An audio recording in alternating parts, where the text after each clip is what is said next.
Now, the Three Martini Lunch with Greg Corombos and Jim Garrity. And welcome, everyone, to the Tuesday edition of the Three Martini Lunch. Along with Jim Garrity of National Review, I'm Greg Corombos of Radio America. Good, bad, and crazy martinis for conservatives today as usual. And the good martini was also the lead item in Tuesday's Morning Jolt. And Jim, despite all of the public relations efforts of the president and his lieutenants during their testimony on Capitol Hill and the Sunday talk shows and beyond, the American people still don't like the proposed Iranian nuclear deal. 44% do approve it, 52% oppose it, and obviously that's good news. The question is whether it's enough to get some pressure on Democrats to join the Republicans here and get that two-thirds we need. If you subscribe to the theory that every silver cloud has a dark lining, these numbers aren't as bad as they could be. When you look at the terms of the Iranian deal, this actually seems like opposition is a little lower than we would hope. The good news is the administration has been pretty explicit making this, binary choice. Well, it's either this or it's war, right? Either you support this deal or you want war with Iran. In the face of that, fairly heavy-handed propaganda, a majority of the American people are rejecting it. The opinion of Iran remains very negative, and I kind of tied this into another bit of news that CNN finally noticed the tweet from the Ayatollah Khamenei depicting what appears to be President Obama with a gun to his head, in a quote from Khamenei. CNN said, well, it's not clear whether he personally approves of them. If only the Tsar knew, Greg. Right? Maybe Khamenei didn't mean it. Maybe it was just some rogue low-level employees in Cincinnati, or the Iranian equivalent must have been the ones who sent out that. As if this wasn't really what the Iranian regime thinks, which is to say that they think they've got us very much in a compliant position here, that we are weak, that we have to agree to their terms, and that this deal, even though it technically says they won't pursue a weapon for 10 years with very dubious verification mechanisms, that this changes nothing between Iran and the U.S. They will not, disavow their sponsorship of terrorism. They get a ton of money from this that they can spend any way they like. It's a terrible deal, and the American people still look at Iran as a hostile state. The administration doesn't, and it's going to be really kind of fascinating to see this debate play out in Congress. I don't think these numbers are bad enough to keep 34 Democrats from supporting the president on what he's going to think is his signature foreign policy achievement. But it's good that these numbers aren't, considering how we've seen disappointing polling numbers for so long, it does mean something that a majority of Americans look at this deal the president has touted to the heavens as peace in our time, and the American people just aren't buying that explanation. Clearly. All right, on to the bad martini now. And this has been playing out for a number of days, depending on where exactly you want to start the story. It could have started weeks ago, but it came to our attention on Friday when Ted Cruz took to the Senate floor and directly accused Senate Majority Leader Mitch McConnell of lying to the Republican conference by saying that he promised there was no deal to add an amendment to the Export-Import Bank to the highway funding bill. And then Mitch McConnell ultimately adds the Export-Import Bank amendment to the highway funding bill, which has cleared the Senate, and now we'll see what happens with the House. And so this has led to a huge fight within the party. The more establishment types, John McCain, Orrin Hatch, absolutely ripping Ted Cruz, A, for airing this in public, and B, for suggesting that absolutely nothing has changed since Harry Reid was the majority leader. And while Cruz did make that point, it's possible that McConnell has stopped some really bad Democratic ideas from getting to the floor that Reid would have let go. But if, in fact, this is what happened, this is a big-time betrayal in terms of the process that McConnell vowed would be so open over time. And, of course, Jim, when you look at the list of promises from Republicans that they made in the midterm elections, and then the column next to it, which you could check off accomplishments, the accomplishments column is looking really, really thin right now. No, and what's interesting is when they do have accomplishments, it's not in areas that unify the Republican Party and the conservative base. And in fact, it's kind of the opposite. And it sounds like the Senate leadership is very wary about adding language to defund Planned Parenthood. I think that's, right now a vehement priority of the base. The third video came out today, making them pretty clear that they're saying things like, we want to see how much we can get for it. The per item thing works a little better just because we can see how much we can get out of it. And, after Planned Parenthood insisted that they never, ever think about profits when it comes to selling fetal parts to medical research facilities. Ben Dominic, who writes that other morning newsletter, had put together this. He said, "What's the point of the Republican Party right now?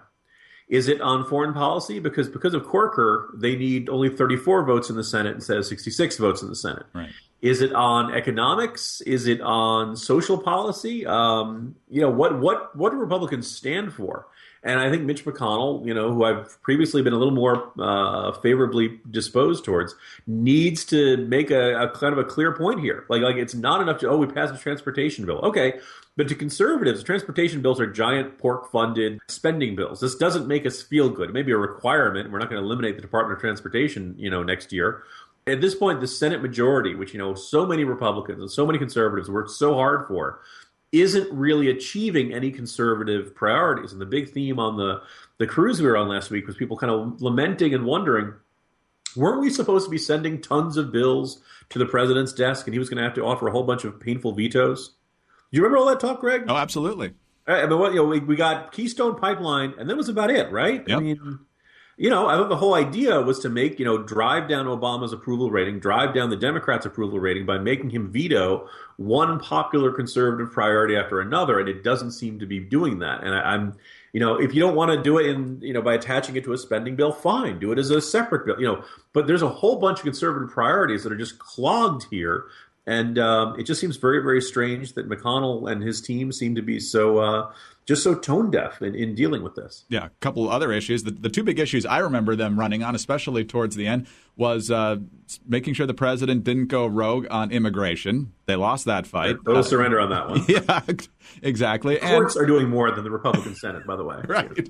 And full repeal of Obamacare. And while there was this amendment to the highway bill, they knew it wasn't going to pass. And right now there's a lot of excuses being made about why they shouldn't use reconciliation, which is the only reason it actually passed the Senate in the first place. They're not willing to get their hands dirty as much as the Democrats were to get a lot of bad things done in order to get them reversed. And yeah, you'd already kind of convinced the base, okay, we're never going to get anything past President Obama because he's going to veto it, but we're going to make him veto. We're already compromised on not getting what we want. Well, we want to put him in the position where he has to publicly, deny us what we want and things that the public want, is supportive of. We feel like we were sold a false bill of goods here, and I understand, maybe there's an attitude of, McConnell. Well, really, he doesn't want to set the stage too much for Republican presidential candidates and things like that. But look, a lot of Republicans are feeling very dispirited right now, whether it's the Iran deal or Supreme Court decisions and things like that. We need, why do you think people are responding to Trump? Why are people responding to Ted Cruz when he calls out McConnell on this sort of stuff? It's because they see a guy who's willing to fight for what they believe in, and they're very much feeling abandoned right now. Yeah, and Dominic makes a reference to another column that was essentially saying this is why Trump is getting the response, because they're not getting that leadership. And I've referred to this movie, I think, once in the past. It's obviously got a liberal focus. It's The American President, where Michael Douglas is essentially Bill Clinton. Michael J. Fox is one of his assistants, and when the president's poll numbers tank, he gives the president this little lecture. People want leadership, Mr. President. In the absence of genuine leadership, they'll listen to anyone who steps up to the microphone. They want leadership. They're so thirsty for it, they'll crawl through the desert toward a mirage, and when they discover there's no water, they'll drink the sand. Jim, look familiar? I was going to say, it hurts me to hear Alex P. Keaton saying that to a Democratic president. Oh, man. All right, on to the crazy martini now, and this is from Politico. And, Jim, you'll be shocked to find out that some of Jon Stewart's really clever material as he tries to mix humor with policy points and basically make Republicans look foolish on a number of issues came directly from the White House. The president has actually summoned Jon Stewart to Washington on multiple occasions to try and walk him through the finer points of sticky debates, particularly ones where the Democrats aren't doing that well. And lo and behold, those issues tend to end up on The Daily Show. So it's crazy in a couple different ways. It's kind of crazy smart on the president's part because he knows that The Daily Show is a place where, unfortunately, way too many people get their real news or think they get their real news. And it certainly, in his final days, I think, diminishes the reputation of Stewart, who apparently has just been spoon-fed his material here. As somebody observed on Twitter earlier today, every royal court needs its court jester. People have always kind of, the phenomenon I think they describe as clown nose on, clown nose off, that Jon Stewart does a comedy show. And, based on the news. And sometimes it's very funny, sometimes it's not so funny. somewhere along the line, particularly during the Bush years, there were this wildly overhyped sense of, Jon Stewart is the modern day Walter Cronkite, or he's the most it began as sort of this tongue in cheek thing. Well, he's the most honest man on television and the only one who really, and what it was, the reason regular liberal mainstream media journalists really loved Jon Stewart and started offering those hosannas was because he would come out and say what they were really thinking, right? Mainstream media types would have to kind of, soft pedal their absolute utter disdain for George W. Bush, but Jon Stewart could come out and call him a bleeping moron, yada, yada, yada.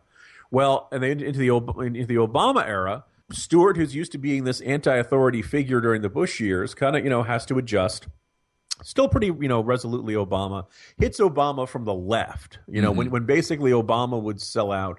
Wasn't doing, was compromising there too much in their eyes. Why isn't he just, bringing about the liberal utopia that our New York City, hipster audience wants to see happen tomorrow? And Stewart, the fact that he's been meeting with the president is kind of, look, ultimately, he is now a tool. He is a tool of the administration. He is somebody who was not this angry voice speaking for the common man. It was always kind of silly to portray Jon Stewart this way. Now we see just how ridiculous it was and how kind of infuriating it's been to have this, wild overhyping of him as some sort of important news force.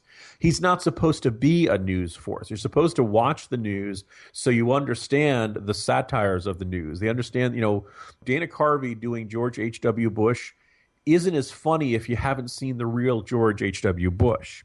And yet somehow we have this whole generation that has been decided that, no, I don't need to know the real news.